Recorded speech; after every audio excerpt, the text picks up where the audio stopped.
Wrestling is built on stories, but some tales blur the line between reality and myth.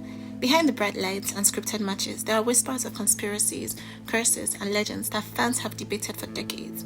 From ghost sightings to vanishing wrestlers, and from scandals whispered about backstage to bizarre coincidences that feel too strange to ignore. Today, we're going to be diving deep into wrestling urban legends. Some of these stories are funny, some are disturbing, and some are downright chilling, but all of them are parts of the strange folklore of professional wrestling. To explore them, we'll be using the iceberg format. Imagine an iceberg floating in the ocean, and what you see above is just the beginning, the common and the well-known stories. But as we go deeper beneath the surface, the tales become darker, more obscure, and harder to separate from truth or myth. This is the Wrestling Urban Legends Iceberg, and we're about to dive all the way down. Starting with Tier 5, our first entry is Wrestling is Fake. This is the oldest and most overused phrase in wrestling history, and it is a claim that wrestling is fake. For decades, non-fans have used it to mock wrestling fans, as if it is some big revelation that whatever happens in the ring is predetermined. But the reality isn't nearly that simple. Yes, wrestling is scripted. Outcomes are decided before the matches, and the wrestlers work together to tell a story. Promos are rehearsed, characters are developed, and storylines are written like a weekly TV show. But that word fake suggests that there is no real risk, and that couldn't be further from the truth. Each time a wrestler takes a bump, dives off the top rope, or slams into the steel steps, the impact is real. Wrestlers suffer concussions, broken bones, torn ACLs, shattered necks, and sometimes even life-ending injuries. Droz was paralyzed in 1999 after a botched move. Owen Hart tragically died after a stunt gone wrong in 1999. And countless wrestlers have spent the rest of their lives dealing with arthritis, memory loss, and chronic pain. The myth of wrestling being fake comes from kayfabe, that is, the old code of silence, where wrestlers pretended that everything was legitimate. When kayfabe broke down in the late 80s and early 90s, outsiders seized on the revelation and dismissed wrestling entirely as a fraud. But the truth is that wrestling is best described as choreographed violence, a blend of theater and athleticism, where the danger is real, even if the outcomes aren't. The Ultimate Warrior was replaced by a lookalike. One of wrestling's strangest and most enduring urban legends is that the Ultimate Warrior we saw in the late 80s wasn't the same warrior who returned in the early 90s. The rumor claims that Jim Hellwig, the original warrior, died, and that WWE secretly replaced him with a lookalike to keep cashing in on the gimmick. Fans pointed to several supposed clues: that his hair looked shorter when he returned, his face paint design had changed, and he wasn't as massive or as muscular as before. Even the promos sounded slightly different. To fans already suspicious of WWE's tactics, it seemed possible that the company had quietly swapped him for a body double. But in reality, Jim Hellwig never died in the 90s. He simply changed his appearance. By 1992, WWE was scaling back on steroid use because of the government's investigations, and Warrior slimmed down as a result. His new look fueled speculation, and without the internet to fact-check, rumors spread through magazines, newsletters, tabloids, and word of mouth. The fake Warrior rumor grew so popular that even the WWE eventually joked about it. Triple H mocked the theory in a promo years later, and Warrior himself addressed it publicly, calling it the most bizarre rumor he'd ever heard. Triple H was behind the Montreal Screwjob. The Montreal Screwjob is perhaps the most infamous betrayal in wrestling history. Survivor Series 1997, Bret Hart, the WWF champion, was set to leave the company for WCW. He was willing to lose the title, but not in Montreal, not in front of his home country crowd, and not to Shawn Michaels, a man he despised. Bret thought that the finish of the match was agreed upon, but instead, Vince McMahon ordered the referee to ring the bell the second Shawn Michaels locked Bret in the sharpshooter, a move that Bret himself had made famous. Bret Hart never tapped out, but the match ended, the title stolen, and Bret spat on Vince in front of the whole world. Now, the common belief is that the plot was masterminded by Vince McMahon, with Shawn Michaels complicit, but there's a darker theory that Triple H, who was then still rising through the ranks as Shawn's ally in the clique, played a bigger role. According to witnesses, Hunter was the one who told Vince that if Bret won't do business, then you do business for him. The idea that Triple H, long before he married into the McMahon family, was already pulling the strings backstage added another layer to his reputation as one of WWE's most political players. Whether or not Triple H actually masterminded the screwjob is up for debate. Bret Hart himself, in interviews, has named Triple H as one of the men who encouraged Vince McMahon, but others insist that Vince McMahon made the call himself. But the rumor sticks because it perfectly fits into Triple H's eventual role as the heir to the WWE throne. The screwjob was the night that Vince McMahon became wrestling's biggest villains, but to some fans, it might have also been the night that Triple H took his first steps into becoming the most powerful man in the business. The Macho Man and Stephanie McMahon rumors. Perhaps one of the darkest and most controversial urban legends in WWE history is the supposed relationship between the Macho Man Randy Savage and a very young Stephanie McMahon in the early 90s. The story claims that Savage had an inappropriate relationship with Vince McMahon's daughter when she was underage, and that this is the real reason why Savage was exiled from WWE for so many years. Now here's what fuels the rumor. Savage left WWF for WCW in 1994, and unlike other stars who eventually returned for Hall of Fame inductions, cameo appearances, or nostalgia runs, Savage was completely blacklisted. Vince McMahon wouldn't even mention his name on TV, and for over 15 years, Savage was persona non grata in WWE. Fans noticed, and in the absence of an explanation, the rumor began to take shape. The problem is that there's zero evidence to back this up. No documents, no testimonies, no credible accounts from anyone inside WWE, and neither Stephanie nor the Macho Man have ever acknowledged this rumor. Wrestling historians overwhelmingly consider it fake. They consider it as gossip that got out of control, out of hand. But in wrestling, silence often fuels suspicion. And because Vince McMahon never publicly explained the rift, the legend only gained more and more traction, growing darker with each passing year. And when the Macho Man died in 2011, WWE finally began acknowledging him again, and he was posthumously inducted into the Hall of Fame in 2015. By then, the damage was already done. The rumor had spread far, too far, to even disappear. And whether this rumor is completely false or not, it remains one of wrestling's most haunting urban legends, and one that fans still talk about today. Andre the Giant drinks 119 beers. Andre the Giant's size made him a legend in the ring, but his drinking stories made him a legend outside of it. Wrestlers who traveled with Andre often told tales of his drinking ability, and the most famous of all is that he once drank 119 beers in a single sitting. Some even claimed that the number was closer to 150. Stories vary. Some say it happened at a hotel bar after a show, and others claim that it was on a flight where Andre drank cans of beer until the attendants were stunned by the pile of empty cans. Wrestlers like Ric Flair, Mike Graham, and Dusty Rhodes have all backed up versions of the tale. They describe Andre drinking all night and still walking away without stumbling, a feat that no normal human being could survive. Was it literally 119 beers? We'll never know. But Andre's drinking habits were very real. Friends say that he could drink bottles of wine like soda, or polish off multiple cases of beer in one evening. At over 500 pounds, his tolerance was unmatched.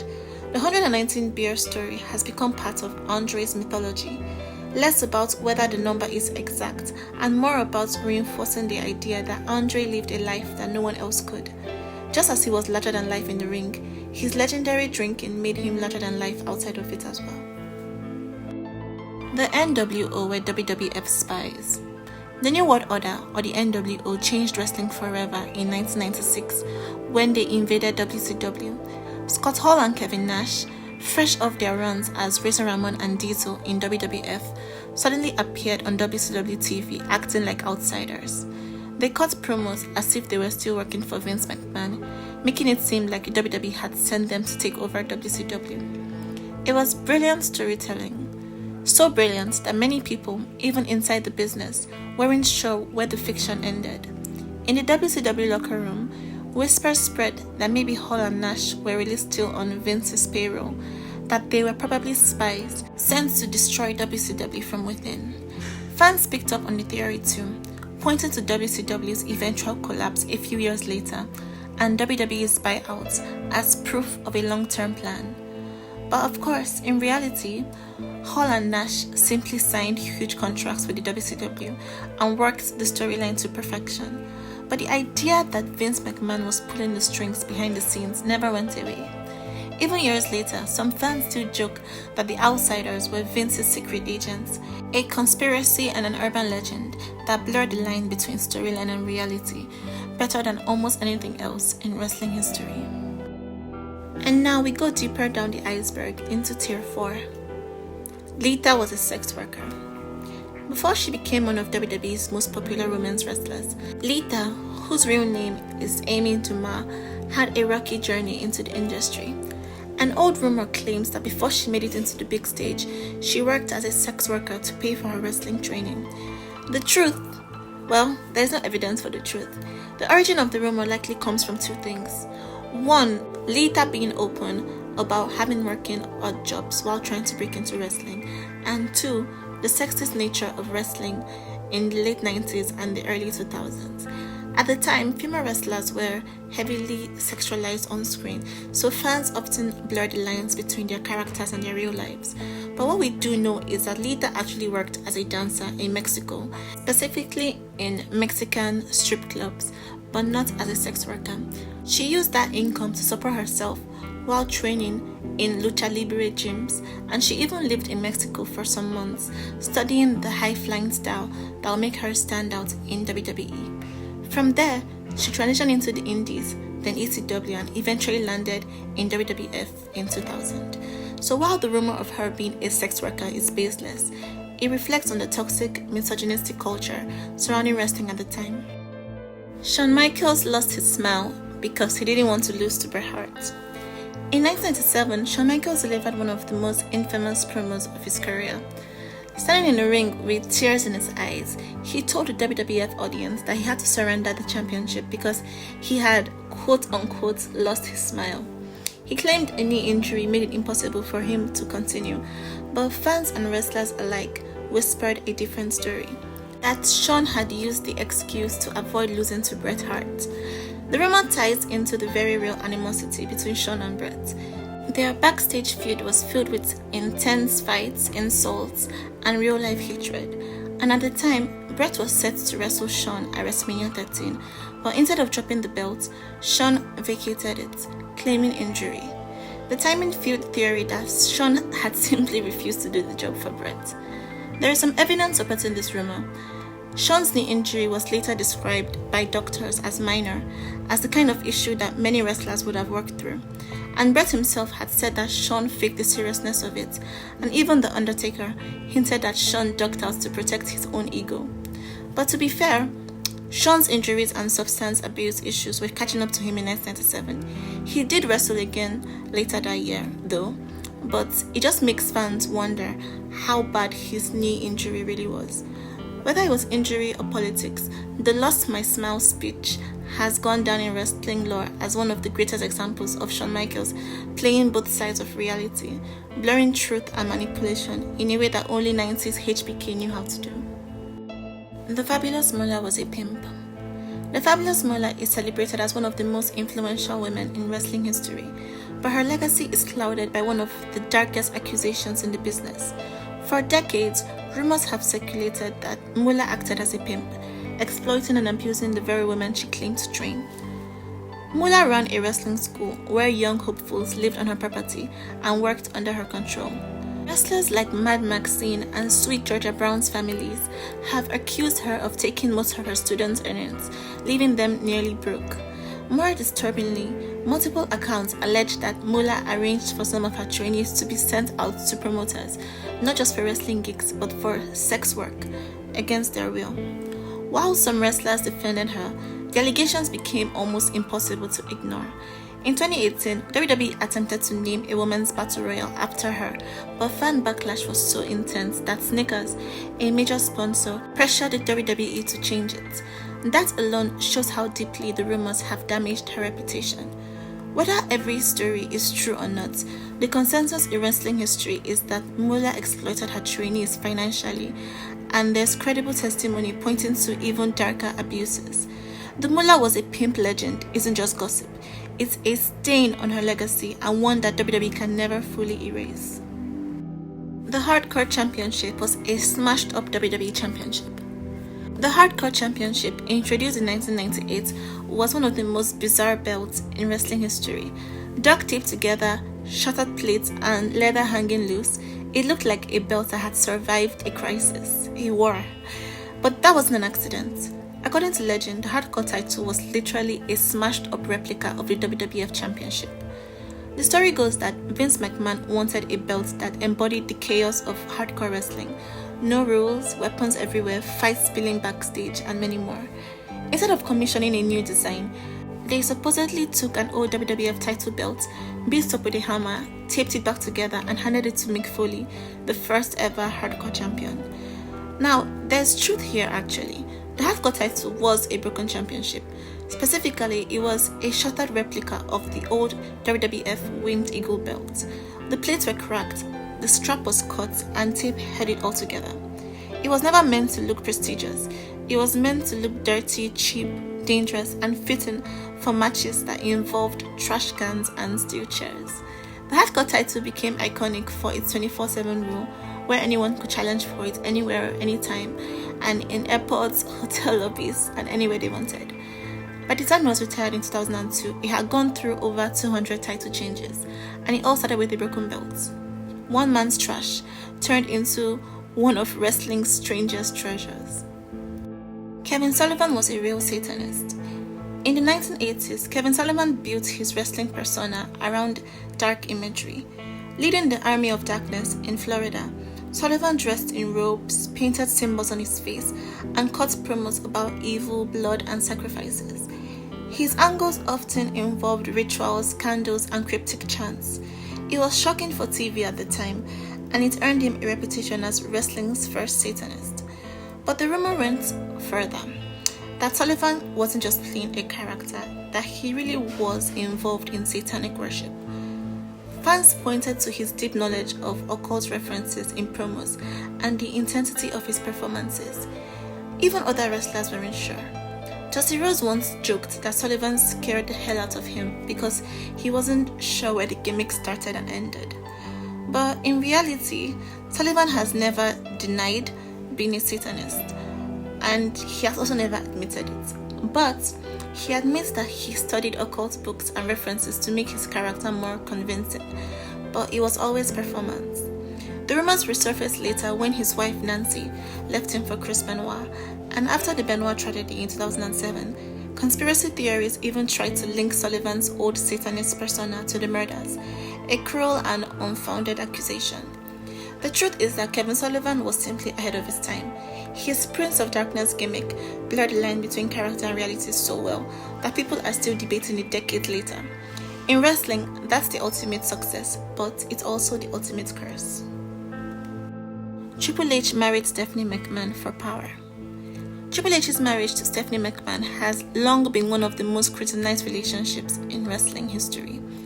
The rumor goes that Hunter just didn't fall in love, that he married Stephanie to secure his position in the WWE, knowing it would eventually make him one of the most powerful men in the industry. On screen, the romance began as part of a 1999 storyline where Triple H drugged and married Stephanie in Las Vegas. Yeah, I know. But off screen, sparks actually flew. By 2000, they were dating in real life. Vince McMahon reportedly wasn't thrilled at first, but by 2003, the two were married for real. Skeptics point out the timing. Before Stephanie, Triple H was already a top star, but not yet on the level of Austin, Rock, or Taker. To be fair, he's not on their level up to now either. But after marrying into the McMahon family, his influence skyrocketed. He became a main events fixture, a 14-time World Heavyweight Champion, and even the head of talent relations and creative, roles that put him directly in line to run the company. So, to be fair, Hunter's business acumen and passion for wrestling are undeniable. He created NXT, which was praised for years as wrestling's best brand in the world. Okay, but whispers never stopped. Did he truly earn his spot, or did his marriage guarantee it? The answer probably lies somewhere in between. Triple H married Stephanie because they were truly in love, as we can all see, but his rise to power afterward is impossible to ignore. In wrestling, where perception is reality, the rumor of Hunter marrying into power will always hang over his legacy. The Macho Man kept Miss Elizabeth locked in a closet. Randy Savage and Miss Elizabeth were wrestling's first power couple, a love story that played out on screen throughout the 1980s and the 1990s. But behind the scenes, their relationship was far more complicated. One of the darkest legends claimed that Savage was so jealous and controlling that he would lock Elizabeth in dressing rooms or even closets to keep other men away from her. Multiple wrestlers, including Hulk Hogan, have repeated versions of this story. They describe Savage pacing outside while Elizabeth stayed locked inside, forbidden from talking to anyone. Even Ric Flair joked that Savage once accused him of staring at Elizabeth too long. Was Elizabeth literally locked in closets? It's hard to say, but there's no doubt that Savage's jealousy was extreme. Elizabeth herself admitted in interviews that their marriage was strained by his controlling nature. Their eventual divorce in 1992 was the result of years of tension, both personal and professional. The rumor endures because it fits Savage's larger-than-life persona, fiery, intense, controlling, and always on edge. To fans, the idea of Macho Man treating Elizabeth this way isn't so hard to imagine, but whether it was literal or exaggerated, it casts a dark shadow over what many may remember as wrestling's fairy tale romance. Vince Russo intentionally sabotaged WCW. Vince Russo is one of wrestling's most controversial figures. As a writer for the WWF during the Attitude Era, he helped to create edgy storylines that boosted ratings. But when he jumped ship to WCW in 1999, the company's products collapsed. This led to one of wrestling's most enduring rumors, that Russo intentionally sabotaged WCW from the inside to help WWF win the Monday Night War. Fans point to the evidence. Russo's booking in WCW was chaotic, titles changing hands weekly, nonsensical swerves, celebrities winning matches, and perhaps the most infamous moment was the 2000 Bash at the Beach incident, where Russo clashed with Hulk Hogan live on pay-per-view, turning the show into a disaster. Some claim that Russo's ideas were so bad that they couldn't have been mistakes. David Arquette winning the WCW World Heavyweight Championship, the famous Judy Bagwell on a pole match, and the finger poke of doom, endless swerves that made fans stop caring. To conspiracy theorists, it looked less like incompetence and more like deliberate sabotage. But Russo denies this completely. He insists that he tried to save WCW but was working with a fractured roster, corporate interference, and a company already in freefall, and he wasn't wrong. Historians mostly agree with this, and WCW's collapse wasn't just, it couldn't have been caused by just one man, but by years of mismanagement, bloated contracts, and Turner executives pulling the plug. But still, the idea that Russo was Vince McMahon's inside agent is too juicy to die off. In wrestling, where betrayals and swerves are part of the show, fans can't help but wonder if real life played out just like one of his famous storylines. And now we go deeper down the iceberg into Tier 3. Papa Shango's Ultimate Warrior curse was real. In the early 90s, one of the strangest WWF storylines involved Papa Shango, a voodoo-themed character played by Charles Wright. During his feud with the Ultimate Warrior, Papa Shango cast curses that caused Warrior to convulse, to vomit a mysterious black liquid, and to collapse backstage. It was the corny horror movie theatrics that most fans wrote off as camp. But the rumor grew legs years later when people noticed that Warrior's real life took a bizarre turn. After the feud, his WWF career faltered. He left the company in 1992 and had a short comeback in 1996, then faded away completely, locked in bitter lawsuits with Vince McMahon. His health also declined, with some claiming that he looked like a shell of his former self. Then in 2014, just one day after being inducted into the Hall of Fame, Warrior suddenly passed away from a heart attack. To some fans, this was the curse of Papa Shango coming true, the fake hex bleeding into reality. But of course, the truth is that Warrior's lifestyle and years of steroid use likely contributed to his health issues. But the timing of his collapse, combined with his history of strange promos about passing away, about legacy, about spirits, made the idea of a curse irresistible. In wrestling folklore, Papa Shango's spell worked after all, but it only took 20 years to finish the job. Steel cage matches were designed to protect wrestlers from the mob. Steel cage matches are one of wrestling's most iconic gimmick matches. They are usually presented as a way to settle deep feuds, keeping rivals locked in so no one can escape. But an old rumor claims that cages were invented for a very different reason, and that was to protect wrestlers from the mob. In the early days of wrestling, especially in the 30s to the 50s, the business was closely tied to organized crime. The promoters that worked with mob families to run territories, collect bets, and keep control. Matches that ended in controversial ways often caused riots. Crowds, furious at heel characters cheating to win, would storm into the ring and attack wrestlers. The story goes that promoters started using cages not to keep wrestlers inside, but to keep angry fans outside. The steel barrier separated performers from drunken gamblers and mob enforcers who wanted to get their money's worth. Early reports of cage matches in Texas and Georgia described fans throwing bottles and even knives at the ring, only for the cage to act as a shield. While modern cage matches are scripted drama, the legend suggests that their roots are darker, a relic of wrestling's mob-controlled carnival era days, where the line between sport, con, and organized crime was razor thin. ECW's 1997 angle was a paid storyline, and the WWE secretly funded them. In 1997, ECW shocked the wrestling world by invading Monday Night Raw. Paul Heyman's band of hardcore misfits appeared live on WWF television, cutting promos and wrestling matches in front of millions of viewers. At the time, the story was that ECW was rebelling against the mainstream, using WWF's platform to promote their first pay-per-view. But rumors quickly spread that ECW wasn't rebelling at all, that they were being funded by Vince McMahon. Documents and testimonies later revealed that Vince did in fact give ECW financial support. Reports suggest that WWF paid Paul Heyman hundreds of thousands of dollars between 1996 and 1997, essentially keeping ECW alive. Now, why would Vince McMahon bankroll his so-called competition? Some say that he used ECW as a testing ground for edgier storylines, blood, violence, and adult themes, before bringing them to WWF's Attitude Era. And others believe that he wanted to control ECW as a farm system, grooming talent like the Dudley Boys, Rob Van Dam, and Taz before pulling them into WWE. So, was the invasion a real rebellion, or was it the first cross-promotional storyline in wrestling history? And was it secretly orchestrated by Vince McMahon himself? The truth lies somewhere in between, definitely.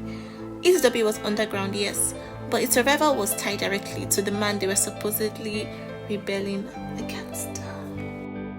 The Von Erichs were cursed by a Holocaust survivor. The Von Erich family is one of wrestling's greatest dynasties, and also one of its most tragic. Of Fritz Von Erich's 6 sons, 5 died young, several by suicide. Fans call it the Von Erich curse, a shadow of death that haunted the family for decades. But one legend goes further, claiming that the curse wasn't random, it wasn't bad luck, it was vengeance. The story points to Fritz's gimmick. In the 1950s, he wrestled as a German soldier, goose-stepping into the ring and saluting the swastika. It was pure theater, but it left scars. Some rumors suggest that a Holocaust survivor who lost 5 of her 6 sons during the Holocaust was furious at Fritz for mocking their trauma. The legend goes that the woman cursed his family to suffer the same fate. Now, there is no documented proof of this, obviously, but fans often connect the dots. The deaths of Jack, David, Kerry, Mike, Chris, and even Kevin's survival as the last brother standing almost feel supernatural in their tragedy. Now, whether it was genetics, mental health, or the pressures of wrestling, the legend of a Holocaust survivor's curse continues to circulate in fan circles. It's a chilling reminder of how wrestling gimmicks from the past, designed to shock, sometimes carried consequences that went far beyond the ring. Ric Flair wrestled a whole match drunk. Ric Flair is known as the Nature Boy, a hard-living, heavy-drinking party animal. His reputation for alcohol is legendary, but one particular story claims that Flair actually wrestled an entire match while completely drunk. The most cited incidents took place in Puerto Rico in the early 1980s. Flair allegedly partied so hard the night before, showing up to the arena still heavily drunk. Despite his condition, he still went out and performed a full match, barely able to stay on his feet. Some version of the story even claim that he collapsed backstage afterward. Now, wrestlers from that era backed up parts of this tale. Flair himself has admitted in interviews that he often wrestled matches hungover or buzzed or tipsy, sometimes drinking before going into the ring. And given his stamina and charisma, most fans never noticed.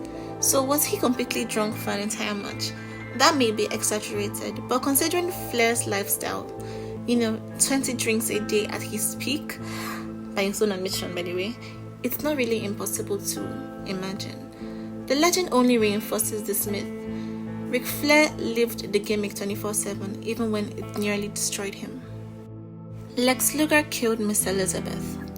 Miss Elizabeth, the first lady of wrestling, roll the credits, tragically died in 2003 at just 42 years old. Her death was ruled an accidental overdose of alcohol and pills, but fans have long speculated that her partner at the time, Lex Luger, played a much darker role.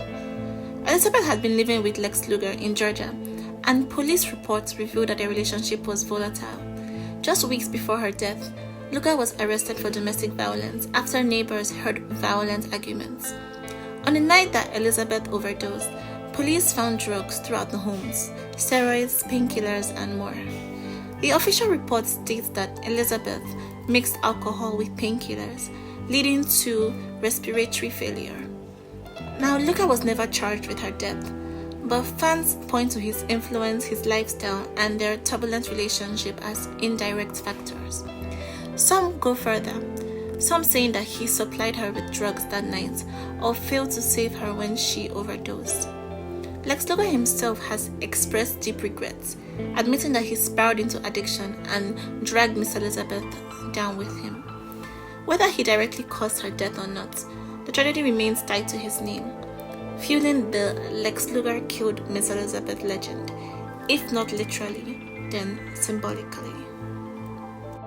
Owen Hart's ghost sightings. On May 23, 1999, Owen Hart tragically died after falling from the rafters during a WWF pay-per-view Over the Edge. The accident traumatized fans and wrestlers alike, but in the years since, some claim that Owen's spirit never really left the arenas that he once performed in. Multiple reports of ghost sightings have circulated. Stagehands at Kemper Arena, the site of Owen's death, have claimed to see a shadowy figure in the rafters or heard footsteps when the building is empty. Other wrestlers have told stories of feeling a cold presence backstage, especially during shows in Kansas City. Fans also point to eerie coincidences. Bret Hart once said that he dreamt of Owen Hart just before returning to the WWE, describing it as almost spiritual. In 2018, Kevin Owens even referenced being haunted by the ghost of Owen Hart in a promo, acknowledging how deeply his legacy still lingers. Are these real hauntings, or just the weight of tragedy creating ghost stories? No one can say for sure, but the idea that Owen's spirit still lingers adds another layer of myth to one of wrestling's darkest nights. A soul that wrestling fans will never forget, whether in memory, whether in shadows, and whether in legends. And now we're going even further down the iceberg into Tier 2. WWE is protected by the mafia. Professional wrestling has always had shady business connections, but nowhere were the whispers louder than in New York during the rise of the WWF. The theory goes like this. The McMahon family wasn't just lucky, they were protected. The mob allegedly had a stake in the business, and in the 70s and 80s, pro wrestling was essentially a traveling carnival. Cash-only gates, shady promoters, and rowdy crowds were the perfect breeding grounds for organized crime. New York, of course, was the mafia capital of America, and the Garden, Vince McMahon Sr.'s crown jewel, had long been rumored to have mob ties behind the scenes. Some wrestlers from that era have hinted that the shows ran smoother because the mob wanted their cut. If a wrestler stepped out of line, or if an outside promoter tried to encroach on WWF's territory, they would mysteriously disappear from the scene.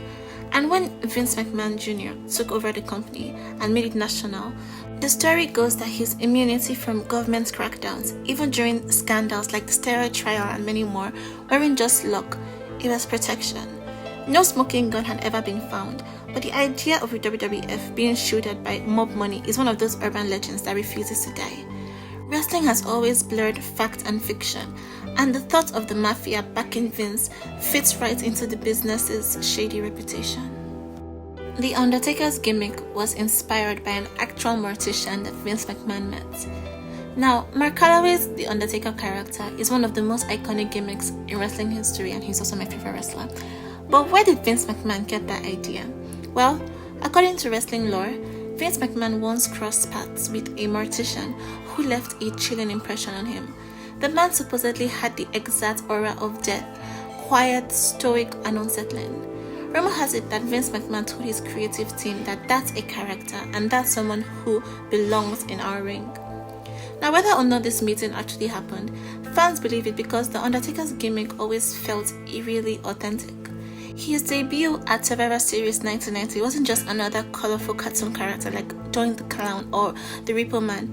He moved and acted like someone who had genuinely spent time around corpses, someone unfazed by death and darkness. From his slow walk to the all-black attire to Paul Bearer carrying an urn, it all felt too real to just be dreamed up in a boardroom. Mark Calloway himself has never confirmed the mortician story, but he leaned in so deeply into the character that fans still debate whether the legend has some truth. Did Vince McMahon actually meet someone like the dead man before creating him? Or was The Undertaker simply the perfect combination of Vince's vision and Calloway's commitment? Either way, the myth makes The Undertaker's origin story even more haunting. Vince McMahon has secret children. Vince McMahon is the ultimate larger-than-life figure, and with power comes scandals. One rumor that's been whispered for decades is that Vince McMahon fathered other children outside his marriage. In the 70s and 80s, Vince was on the road constantly, living the wild rock star lifestyle that many wrestlers fell into. Combine that with wealth, influence, and charisma, it's no wonder that many people believed that he may have left more than just a wrestling empire. The story became so popular that WWE eventually made it into a storyline in 2007. Vince was revealed to have a bastard son for weeks, and the wrestling world speculated on who it could be. Mr. Kennedy was originally set to play this role, but after his suspension, the reveal was changed to Hornswoggle for comedy.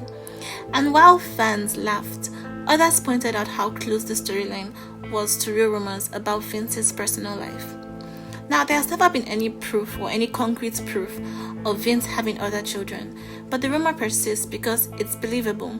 Vince McMahon is a man who has controlled an industry for decades, manipulated governments, and survived scandals that will ruin anybody else's life. So would it really be surprising if a son or a daughter turns up one day claiming to be his? This is why the urban legend has persisted and endured.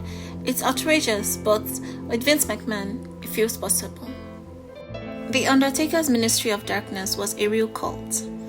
In 1999, WWE unleashed one of its darkest storylines, the Ministry of Darkness. Led by The Undertaker, this faction took wrestling into occult territory. They spoke of sacrifices, performed rituals, and even staged a black wedding where Undertaker tried to forcibly marry Stephanie McMahon. It was shocking TV that blurred the line between wrestling and genuine satanic panic. But here's where the urban legend comes in. Some fans believe that it wasn't all fiction. The Undertaker's character was already terrifyingly believable, and when the ministry started incorporating real occult languages and imagery, conspiracy-minded viewers claimed that the faction was based on actual cult practices. Stories began circulating that The Undertaker himself had ties to underground occult groups, and that Vince let elements of real rituals bleed into the storyline to make it more authentic. Of course, there is no proof that the ministry was a real cult, but the fact that the storyline was so unsettling with the kidnappings, the sacrifices, the blood, and the satanic imagery, it made the theory catch fire.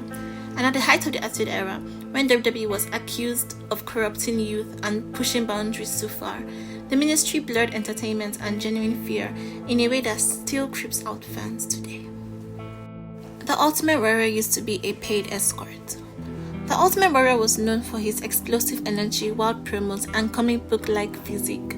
But before he was a global star, there's an urban legend that claims that Warrior worked as a paid escort to support himself. The rumor stems from his early bodybuilding days in the 80s, where many aspiring bodybuilders struggled to pay their bills. With his chiseled body and striking looks, some claim that Warrior turned to escort work as a side hustle.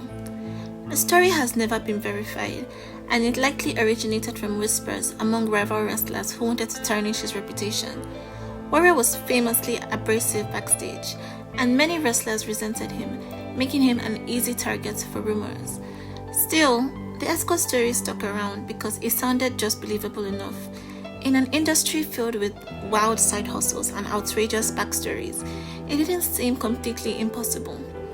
No evidence has ever surfaced, and Warrior himself has never addressed these claims. But as with most wrestling legends, once the rumor spread, it became part of his mythology. Whether it's pure fabrication or a distorted half-truth, the escort rumor remains one of the most salacious pieces of gossip in wrestling's underground history. And now we're at the deepest and darkest layer of the iceberg, Tier 1. Pat Patterson and the casting couch. One of the most infamous rumors in wrestling history involves Pat Patterson, a WWE Hall of Famer and one of Vince McMahon's most trusted lieutenants. Pat Patterson was a trailblazer in wrestling, the first ever IC champion, and later the man behind some of WWE's greatest creative innovations, including the Royal Rumble. But behind the accolades, there have always been dark whispers about how he wielded his power. The rumor claims that Patterson gave wrestlers pushes in exchange for sexual favors, operating a so-called casting couch within WWE. These whispers first began during a scandal in the early 90s known as the Ring Boy Scandal, where WWE employees were accused of sexual harassment. Patterson was named in these allegations but ultimately kept his job, which only added fuel to the urban legend. Some wrestlers claimed that they had heard stories of young talents being propositioned and that careers could be made or broken depending on whether they played along. Nothing has ever been proven, and Patterson's legacy is officially celebrated by WWE, but the legend of his supposed casting couch continues to linger, passed along in hushed tones by fans who believe wrestling's greatest accomplishments were built on darker compromises. Wrestlers possessed during matches. Wrestling has always toyed with the supernatural, but some fans believe that certain wrestlers went beyond performance and were actually possessed in the ring. The Undertaker, Kane, Bray Wyatt, Finn Balor, Gangrel, and even Alexa Bliss have all been linked to this rumor. The Undertaker's chilling presence has long been the subject of speculation.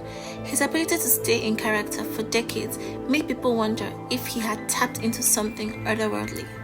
Kane's character, with fire and apocalyptic imagery, only added fire to the idea that these weren't just gimmicks, they were vessels for darker forces. In modern times, Bray Wyatt and Alexa Bliss carried on the tradition with The Fiend and Bliss's sudden supernatural powers. Even Finn Balor's demon alter ego has raised suspicions as well. Fans claim that during certain promos and matches, their eyes seem to glaze over or their movements become almost inhuman, as if something else has taken over. Of course, skeptics point out that this is just great acting, but the legend persists because wrestling is uniquely suited to blur reality and fiction. When The Undertaker rolled his eyes to the back of his head, or when Bray Wyatt laughed maniacally in the middle of a match, some fans didn't just see performance, they saw possession. In the world of wrestling urban legends, demons and spirits don't just exist in storylines, they sometimes spill into reality. Vince McMahon was almost killed by a hitman, not Bret Hart. For all of Vince McMahon's controversies, perhaps the darkest rumor is that someone once tried to have him killed. According to this urban legend, during the height of Vince's takeover of the wrestling territories in the 80s, one rival promoter or disgruntled associate supposedly hired a hitman to kill him off. The story goes that Vince's aggressive expansion, poaching talent, crushing regional promotions, and locking down TV deals made him enemies everywhere. Some promoters allegedly lost their life savings when Vince came to town. One version of this legend claims that a contract was placed on Vince's head and that the hitman even got so close before backing out or before being intercepted. Another version suggests that Vince himself found out and quickly dealt with the threats, burying the story like countless other unknown scandals. Now, there is no hard evidence of an assassination attempt, but the rumor lingers because it fits. Vince took over an outlaw business, and outlaw tactics were part of his game. The thought that someone might have tried to take him out once or twice by force is terrifying, but not unimaginable in the ruthless world of professional wrestling. And now we're at the very last entry. Stephanie McMahon and Chris Benoit had an affair. Perhaps one of the most unsettling and bizarre rumors in wrestling history links Stephanie McMahon with Chris Benoit. The theory claims that during Benoit's WWE run in the early 2000s, Stephanie and Chris Benoit had a secret affair. Fans who believe this point to their on-screen interactions, claiming that Stephanie's eyes and body language revealed something deeper when she shared the ring with him. According to fans, their on-screen chemistry was undeniable. These rumors spread after Benoit's tragic double murder-suicide in 2007, as fans began scouring old footage for hidden clues. Some claim that Stephanie's supposed affair explained why Benoit received such a strong push despite being considered not Vince's type of guy. Others point out that after Benoit's death, Stephanie never publicly spoke much about him, fueling the speculation of a deeper personal connection. Now, there is absolutely zero evidence to support this rumor, and it is almost certainly fiction.